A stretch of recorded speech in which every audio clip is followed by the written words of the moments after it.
Hello students, आप सभी का मेरे इस यूट्यूब प्लेटफॉर्म में स्वागत है। पिछले वीडियो में हमने अभिक्रमित अन्वेषण के बारे में कुछ चर्चा की थी। उस वीडियो में हमने प्रोग्राम इंस्ट्रक्शंस के या अभिक्रमित अन्वेषण के तीन प्रकार या थ्री टाइप्स आपको बताए थे। पहला हमने टाइप्स आपको बताया था लीनियर प्रोग्राम इंस्ट्रक्शंस, दूसरा बताया था ब्रांचिंग प्रोग्राम इंस्ट्रक्शंस, तीसरा बताया था मैथमेटिक्स प्रोग्राम इंस्ट्रक्शंस, जैसी को अवरोह अभिक्रमित अन्वेषण भी कहा जाता है। आज हम इसी तीसरे प्रकार के बारे में अध्ययन करेंगे, अवरोह अभिक्रमित अन्वेषण अर्थात मैथमेटिक्स प्रोग्राम इंस्ट्रक्शंस। अब देखिए इसके विकास की बात आती है तो मैथमेटिक्स प्रोग्राम इंस्ट्रक्शंस का जो विकास है 1962 में 1962 में थॉमस एफ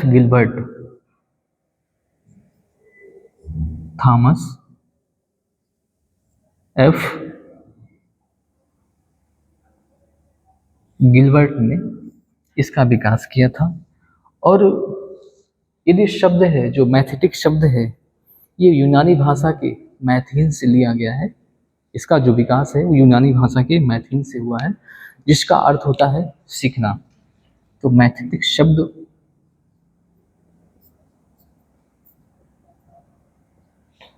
शब्द का जो विकास है वो यूनानी भाषा के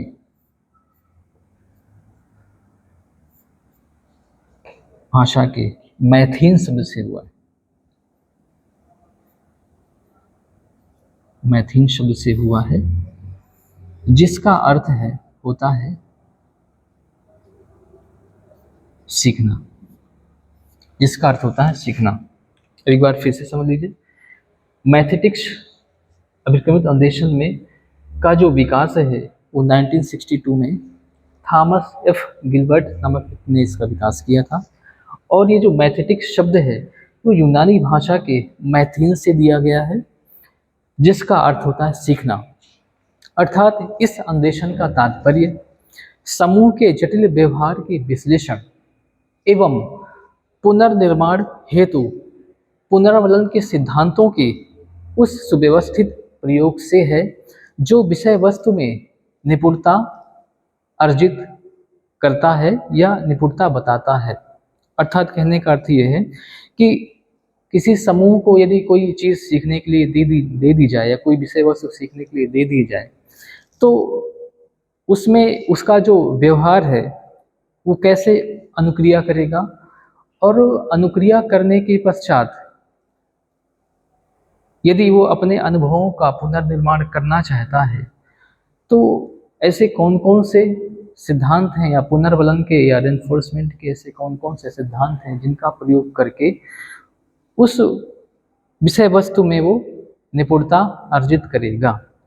अर्थात इस अभिक्रम में यदि देखा जाए तो जो भी विषय वस्तु होती है वो विषय वस्तु यूनिट ना होकर एक पद के रूप में होती है, और उसमें पाठ्यक्रम को या पाठ्य वस्तु को एक कड़ी के रूप में रखा जाता है या एक कड़ी के रूप में व्यवस्थित किया जाता है।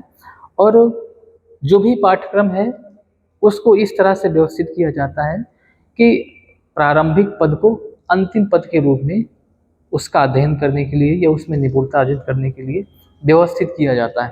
अर्थात उसमें जो भी विषय वस्तु होती है उसको जितने भी भागों में विभाजित करना है वो विभाजित कर दिया जाता है। यदि पाठ्यक्रम या पाठ्य वस्तु का जो आकार है छोटा है, उसमें कंटेंट कम है, तो उसमें जो अभ्यास पद होंगे वो कम होंगे। यदि विषय वस्तु ज़्यादा है या काफ़ी बड़ी है तो उसमें जो भी अभ्यास के जो पद होंगे वो काफ़ी ज़्यादा होंगे। उदाहरण के लिए हम इसको समझते हैं या इस रेखा चित्र को समझते हैं। सबसे पहले देखिए, जो भी विषय वस्तु थी उस विषय वस्तु में को हमने जो भी है उसको चार भागों में विभाजित किया गया, और विभाजित करने के बाद इसमें कहा जाता है कि इसमें जो अंतिम पद होता है उसको अंतिम पद को प्रारंभिक पद के रूप में प्रस्तुत किया जाता है। तो देखिए ये अंतिम पद है घ, इसको प्रारंभिक पद के रूप में प्रस्तुत किया जाता है। तो देखिए सबसे पहले हम डी पी और आर इसके बारे में समझते हैं कि ये डी पी आर क्या है। तो सबसे पहले देखिए डी के बारे में जानते हैं। यहाँ पर डी का तात्पर्य होता है कि जो छात्र को जो अध्ययन करना है, तो उसके द्वारा जो भी चीज़ें निष्पादित की जाती हैं या प्रदर्शित की जाती हैं, उसको डी कहा जाता है। छात्र द्वारा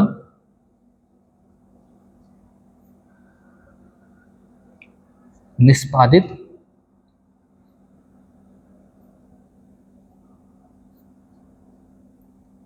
एवं प्रदर्शित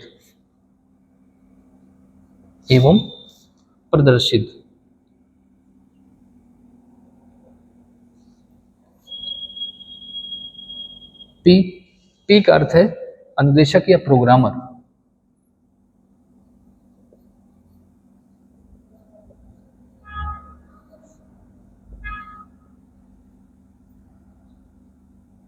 प्रोग्रामर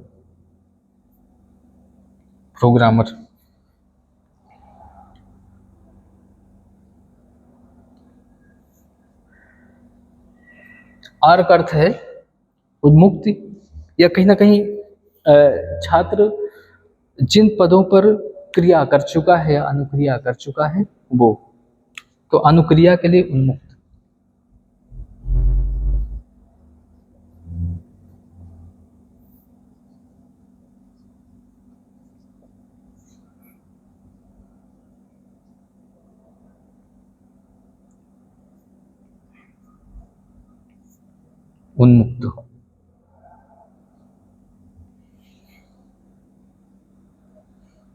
उन्मुक्त। अब देखिए जो अंतिम पद है वो घ है, तो सबसे पहले जो छात्र है या जो भी लर्नर है, जो सीखने वाला है, वो घ पद पर जाकर, ऐसे को आप ABCD के आधार पर ही प्रदर्शित कर सकते हैं, कोई आवश्यक नहीं का खा गा घा के रूप में ही प्रदर्शित करना है, आप ABCD के रूप में भी इसको प्रदर्शित कर सकते हैं। तो सबसे पहले वो घा पे जाकर, या जो छात्र है वो घा पर जाकर या घा चौथे पद पे जाकर वो उसका अध्ययन करता है, उसमें अभ्यास करता है, और जैसे ही घा में निपुणता अर्जित कर लेता है, तब फिर वो जो है गा पद पर जाकर उसमें वो निपुणता अर्जित करने के लिए अभ्यास करना प्रारंभ कर देता है। अब देखिए प्रोग्रामर है, प्रोग्रामर की भी अपनी भूमिका होती है इसमें, अर्थात जो प्रोग्रामर होता है या जो भी अनुदेशक होता है, उसका काम होता है कि जैसे जैसे वो पद के बारे में जानकारी अर्जित कर लेता है या उसमें मास्टरी अर्जित कर लेता है या उसमें निपुणता अर्जित कर लेता है, उसी आधार पर उसको पिछले क्रम से अनुदेशक एक एक पद अभ्यास के लिए उसके सामने प्रस्तुत करता है।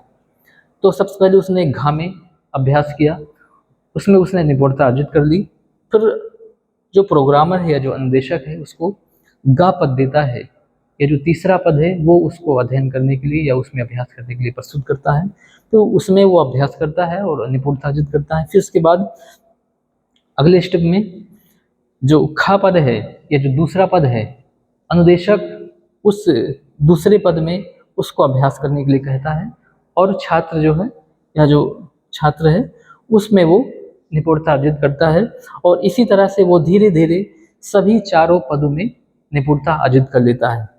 अब देखिए जहाँ जहाँ वो जिसमें निपुणता अर्जित कर लिया है या जहाँ जहाँ वो अनुक्रिया कर चुका है जिसमें, और जिसमें वो मास्टरी अर्जित कर चुका है, उसमें आप आर देख रहे हैं, और जहाँ उसके साथ प्रोग्रामर बना हुआ है या कहीं ना कहीं उसके साथ लगा हुआ है उसके अगले पद में, तो वहाँ पर अनुदेशक की भूमिका भी महत्वपूर्ण होती है।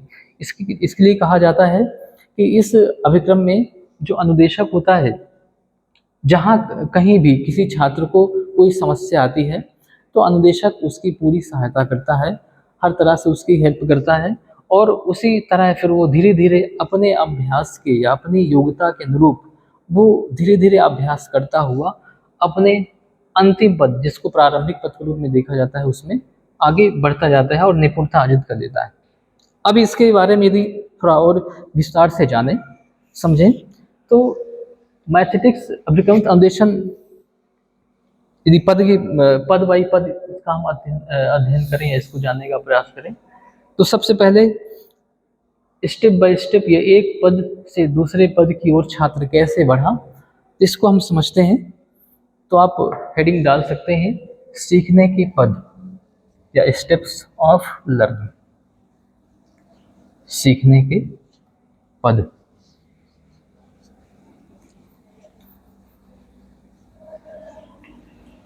सीखने के पद।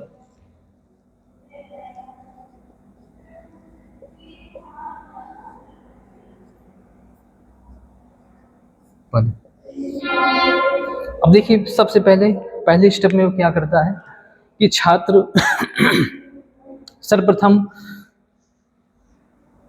उस श्रृंखला मतलब जो भी विषय वस्तु है उसको जितने भी भागों में विभाजित किया गया है उन सभी पदों के बारे में वो देखता है और जितने भी पद हैं उस पर विचार करता है और अंतिम पद से वो शुरू कर देता है। अर्थात यदि हम देखें तो प्रोग्रामर के द्वारा या जो भी छात्र अनुदेशक है उसके द्वारा एक एक पद उल्टे क्रम से छात्र के समक्ष दिए जाते हैं, वो उस पर वो अध्ययन करता है और जैसे जैसे वो निपुणता अर्जित करता जाता है वैसे वैसे वो आगे बढ़ता जाता है। अगले स्टेप में अनुमोदक द्वारा या जो भी प्रोग्रामर है उसके द्वारा छात्रों को अंतिम पद तक पहुंचने के लिए कुछ अनुमोदन कुछ प्रॉम्प्ट भी देता है। प्रॉम्प्ट मतलब जैसे मैंने बताया था इससे पहले कि उसके साथ चित्र में आपने देखा होगा उसके साथ प्रोग्रामर या छात्र के साथ जो प्रोग्रामर है वो बना रहता है जब तक वो सभी पदों में निपुणता अर्जित नहीं कर लेता। जहाँ पर कोई समस्या होती है, कोई ऐसी दिक्कतें आती हैं तो छात्र के लिए कुछ वो अनुमोदन देता है, कुछ ऐसे प्रॉम्प्ट्स देता है और उन्हीं प्रॉम्प्ट के आधार पर वो अपनी समस्या का समाधान खोज निकालता है और धीरे धीरे इसी प्रकार वो प्रॉम्प्ट अर्जित करते हुए या अपनी योग्यता प्रदर्शित करते हुए या हर पद में मास्टरी अर्जित करते हुए वो एक पद से अगले पद की तरफ बढ़ता है और अपने अंतिम पद जो प्रारंभिक पद होता है उसकी तरफ बढ़ता जाता है और मास्टरी अर्जित कर लेता है। अब देखिए अगले स्टेप में यदि देखें तो इस प्रकार छात्र अनुक्रिया करते हैं और धीरे धीरे उल्टी तरफ से चलकर या उल्टे क्रम से चलकर निपुणता प्राप्त कर लेते हैं। अब देखिए इसकी हम विशेषताओं की बात करें, इसकी हम विशेषताओं की बात करें तो हेडिंग डाल दीजिएगा आप लोग, विशेषताएं।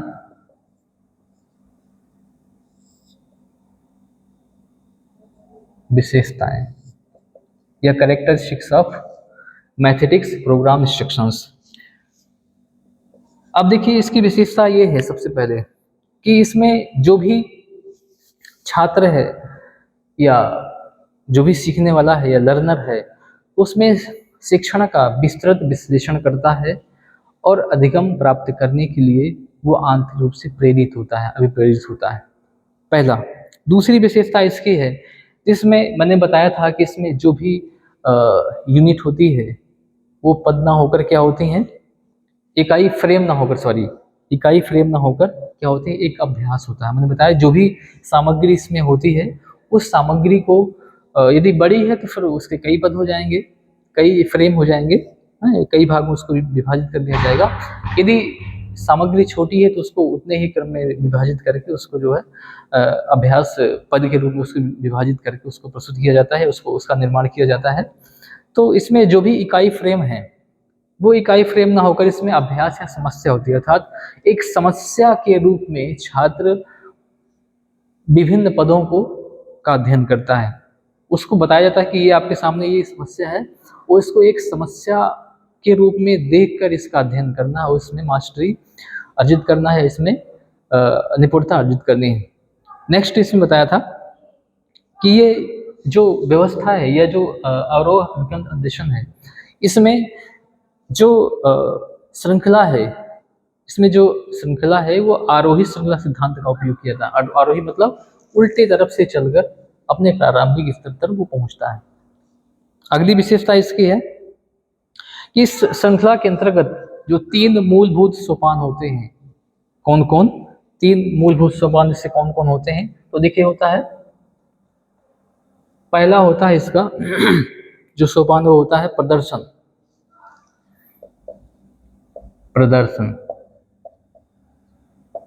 दूसरा सोपान इसका होता है अनुबोधन।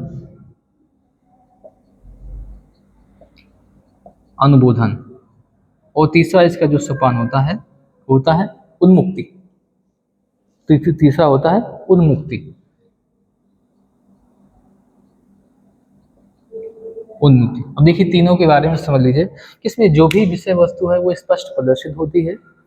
और सबसे पहले जो भी विषय वस्तु प्रदर्शित है, तो जो भी सीखने वाला है या लर्नर है, उस विषय वस्तु के प्रदर्शन से वो कहीं ना कहीं उसका विश्लेषण करता है, उसका अध्ययन करता है कि मुझे कैसे शुरू करना है, किस प्रकार शुरू करना है, क्योंकि इसमें अभ्यास होती है, या जो भी उसमें अभ्यास छात्र करता है वो एक समस्या के रूप में करता है। दूसरा इसमें अनुमोदन मैंने बताया था। ये अनुमोदन कौन देता है? ये जो अनुदेशक है, अनुदेशक जिसको प्रोग्रामर कहते हैं, उसके द्वारा जो भी सहायता दी जाती है छात्र को या लर्नर को, वो अनुमोदन होता है। कुछ प्रॉम्प्ट होते हैं और उसी प्रॉम्प्ट के आधार पर छात्र अपनी समस्या का समाधान करता है, वो धीरे धीरे आगे तरफ बढ़ता है। और उन्मुक्ति, जैसे जैसे वो हर फ्रेम में मास्टरी या निपुणता अर्जित करता जाता है, वैसे वैसे उसके लिए वो स्वच्छंद हो जाता है, उन्मुक्त हो जाता है, और धीरे धीरे अपने अंतिम पद जो प्रारंभिक पद के रूप में होता है उस पर वो धीरे धीरे सीखता हुआ आगे बढ़ता है। चलिए नेक्स्ट इसकी विशेषता है कि देखिए कहीं ना कहीं आपने तीनों प्रकार पढ़े होंगे, तीनों की अलग अलग कुछ विशेषताएं हैं, लेकिन यदि इसमें देखें तो छात्र को इसमें जो भी समस्या दी जाती है वो एक कह सकते हैं कि इसमें छात्र को जो भी सीखना पड़ता है वो एक समस्या के रूप में सीखना पड़ता है। अर्थात जब वो किसी विषय वस्तु को का अध्ययन करता है और उसके कहीं ना कहीं माइंड में या दिमाग में ये होता है कि मुझे एक इसका अध्ययन न करके एक मेरे सामने एक समस्या रखी हुई है और इस समस्या का मुझे समाधान खोजना है, चाहे जैसे भी हो, तो ये सोचकर वो अध्ययन करता है। अर्थात इसमें जो विषय वस्तु है वो कहीं ना कहीं बिल्कुल सटीक और सही उसके दिमाग में कहीं ना कहीं वो धीरे धीरे स्थानांतरित हो जाती है या धीरे धीरे उसको सीखना प्रारंभ कर देता है। अर्थात इसमें वो सिर्फ लर्निंग या अधिगम ना होकर सिर्फ एक समस्या के रूप में उसको देखता है, जिससे वो उस विषय वस्तु को जल्दी सीख जाता है। अब देखिए इससे कुछ ना कुछ ऐसी कुछ लिमिटेशंस हैं, ऐसी कुछ समस्याएं भी हैं। समस्याएं क्या, ऐसी कुछ सीमाएं कह लीजिए, सीमाएं। सीमाएं या लिमिटेशंस। अब देखिए सीमाओं की बात करें तो देखिए हर प्रोग्राम इंस्ट्रक्शंस में कुछ ना कुछ समस्या जरूर है। यदि आप लीनियर की बात करें तो कहीं ना कहीं रेखीय अभिक्रमित अन्वेषण की भी कुछ अपनी समस्या थी, इसी तरह साखी की भी कुछ अपनी समस्या थी, और इसी तरह इसमें भी मैथमेटिक्स अभिक्रमित अन्वेषण में भी इसकी कुछ अपनी समस्याएं हैं, कुछ ऐसी लिमिटेशंस हैं। और उन्हीं लिमिटेशंस के आधार पर इसको देखें तो सबसे पहले देखें ये इतना तार्किक अभिक्रम है कि यदि इसके पदों का निर्माण करना है, यदि इसके पदों का निर्माण करना है या अभ्यास पदों का निर्माण करना है, तो उसमें जो भी विषय वस्तु है उसको समस्या के रूप में कैसे छात्र के समक्ष प्रस्तुत किया जाएगा, अर्थात उसको हम समस्या कैसे बनाएंगे, एक सबसे बड़ा एक कार्य, एक टास्क होगा निर्माता के लिए। अर्थात कह सकते हैं कि इसमें जो भी निर्माता है या जो निर्माण करने वाला है, कहीं ना कहीं उसको कहीं ना कहीं से प्रशिक्षण प्राप्त करना चाहिए या उसमें निपुण होना चाहिए। वही व्यक्ति ही इस अभिक्रम का निर्माण कर सकता है। तो इस आधार पर यदि देखें तो यह अभिक्रम जो है काफ़ी जो है खर्चीला भी हो सकता है। अर्थात क्योंकि इसमें एक निपुण जो शिक्षक है या जो निर्माता है उसकी आवश्यकता पड़ेगी। ये अगली जो इसकी सीमा है, देखिए तो सभी विषयों के लिए ये उपयोगी नहीं है। कह सकते हैं कि जैसे आपका साइंस हो गया, विज्ञान हो गई या गणित हो गया, यही 2 या 3 विषयों के लिए ये उपयोगी है, बाकी अन्य विषयों के लिए ये उपयोगी नहीं है। अर्थात कह सकते हैं कि ये विषय दृष्टि से भी बहुत ज़्यादा उपयोगी नहीं हो सकती, क्योंकि वे सिर्फ इसके आधार पर सिर्फ 2 विषयों पर ही जो फ्रेम है या जो पद हैं उसको व्यवस्थित किया जा सकता है या उसको इसका जो प्रयोग किया जा सकता है। नेक्स्ट इसमें जो इसकी प्रमुख सीमा एक देखा जाए तो ये सभी प्रकार के बालकों के लिए, सभी प्रकार के बालकों के लिए कहीं न कहीं जो है उपयोगी नहीं है। यदि सामान्य बालक हैं या कहीं न कहीं मंदबुद्धि हैं या जो विशिष्ट बालक हैं, ऐसे बालकों की दृष्टि से भी यह अभिक्रम बहुत ज़्यादा उपयोगी सिद्ध नहीं हुआ, क्योंकि आप जानते हैं, मैंने बताया कि इसमें जो भी विषय वस्तु होती है वो एक क्रम से या एक श्रेणीबद्ध रूप से होती है और छात्र को अंतिम पद से प्रारंभ करने के लिए कहा जाता है। अब जैसे किसी छात्र ने प्रारंभिक पद के बारे में उसको जानकारी ही नहीं होगी, कैसे मुझे क्या करना है, कैसे आगे बढ़ना है, तो कैसे संभव है कि वो अंतिम पद से जाकर प्रारंभिक पद की ओर बढ़ता जाएगा और निपुणता अर्जित करता जाएगा। तो देखिए इस तरह से कहीं न कहीं कुछ ऐसे 4-5 इसकी सीमाएँ हैं, जो कहीं न कहीं इसको बहुत ज़्यादा उपयोगी नहीं बताती। लेकिन फिर भी हर अभिक्रम की अपनी कुछ अलग विशेषताएँ हैं और इसी तरह की कुछ अपनी विशेषताएँ इस अभिक्रम में भी प्रदर्शित होती हैं या दिखाई देती हैं। तो देखिए आज इस वीडियो में सिर्फ इतना ही। नेक्स्ट वीडियो में इसी संबंधित कुछ अन्य चीज़ों के बारे में डिस्कस किया जाएगा। एक बार फिर से इसके बारे में थोड़ा-सा इसको रिवाइज़ कर लेते हैं कि देखिए अवरोह अभिक्रम का जो विकास है वो 1962 में थॉमस एफ विल्बर्ट नामक व्यक्ति ने इसका विकास किया था। और यदि इसके शब्द के बारे में जाएँ तो मैथिलिक शब्द जो है वो यूनानी भाषा के मैथिली शब्द से बना है, जिसका अर्थ होता है सीखना। तो चलिए आज इस वीडियो में सिर्फ इतना ही। बाकी की जो जानकारी है वो नेक्स्ट वीडियो में हम लोग डिस्कस करेंगे, बातचीत करेंगे। तो चलिए बहुत-बहुत धन्यवाद।